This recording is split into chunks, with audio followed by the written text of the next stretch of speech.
Welcome to The Explainer. If you're a nursing student, you already know that renal nutrition can feel like a total minefield of it depends. So today, we're cutting through the noise. We're going to break down the most testable concepts for kidney disorders, giving you exactly what you need to know for the NCLEX and ATI. Okay, let's just jump right in with a question you are absolutely going to see in some form. Your patient's kidneys are failing. What do you do first? Restrict protein? Cut back on fluids? Limit potassium? Well, the answer completely changes depending on one single factor. Are they on dialysis or not? Nailing that difference is going to be key. Before we can even think about fixing the diet, we have to respect what the kidneys actually do. They aren't just simple filters, They are the master regulators of your body's entire internal chemistry set. So when they start to fail, it's not just a small leak, it's a full-blown system crisis. And here's the crucial point. With chronic kidney disease, you're not just managing one problem. You're suddenly facing potential fluid overload, deadly electrolyte imbalances, metabolic acidosis, not to mention anemia because of low erythropoietin, and even weak bones from a lack of activated vitamin D. Every single dietary choice we make is tied back to one of these vital functions.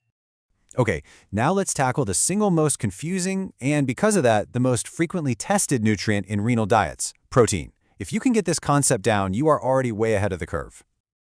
So what's so interesting here is that this slide shows the big exam flip-flop. Before a patient is on dialysis, our goal is to protect those kidneys from being overworked. Think of it like a strained muscle. The last thing you want to do is load it down, so we restrict protein. But the moment that patient starts dialysis, the game completely changes. The machine itself actually strips protein out of the blood. So to prevent really serious malnutrition, we have to flip the script and increase their protein. Next up is the great electrolyte balancing act. You see, when the kidneys are offline, things like sodium, potassium, and phosphorus can build up to life-threatening levels. And each one requires a totally different strategy. With sodium, the main goal is to control blood pressure and prevent that awful swelling, the edema. By limiting sodium, we limit the amount of fluid that follows it around, which takes a huge strain off the patient's heart and lungs. It's kind of like turning down the volume on fluid retention.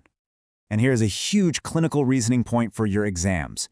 Do not, I repeat, do not automatically put every single renal patient on a low potassium diet. Yeah, they're at high risk for high potassium, for hyperkalemia, but so many healthy foods have potassium, like fruits and vegetables. The rule is simple. Treat the labs, not just the diagnosis. If their potassium level is normal, a blanket restriction could actually do more harm than good. Now, the challenge with phosphorus is its tricky inverse relationship with calcium. When phosphorus levels get too high in the blood, the body tries to balance things out by pulling calcium straight from the bones.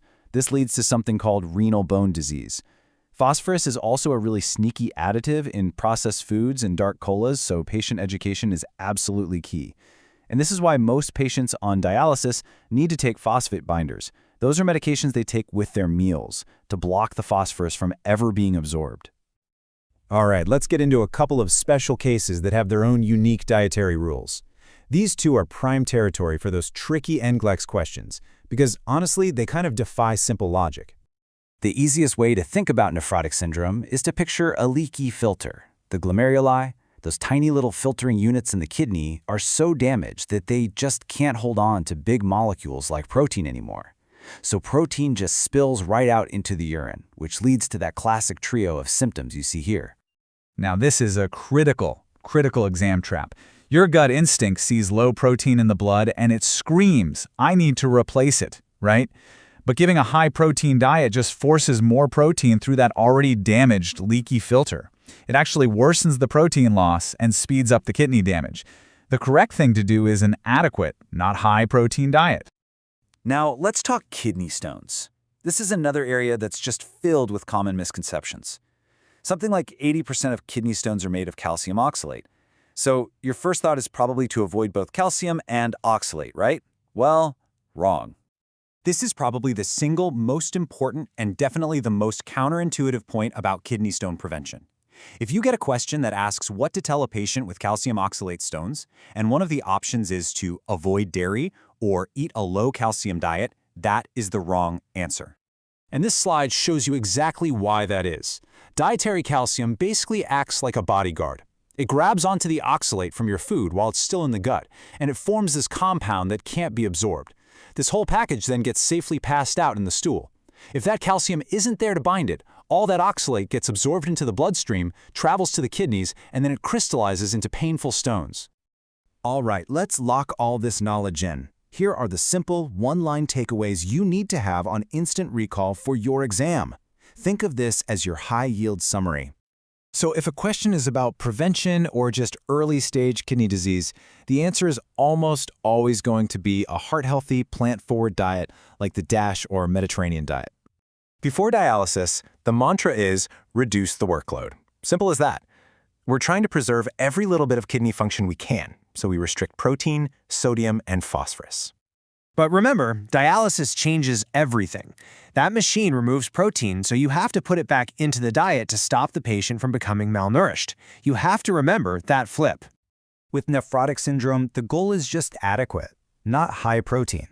You don't want to try and plug a leaky dam by just pouring more water into it.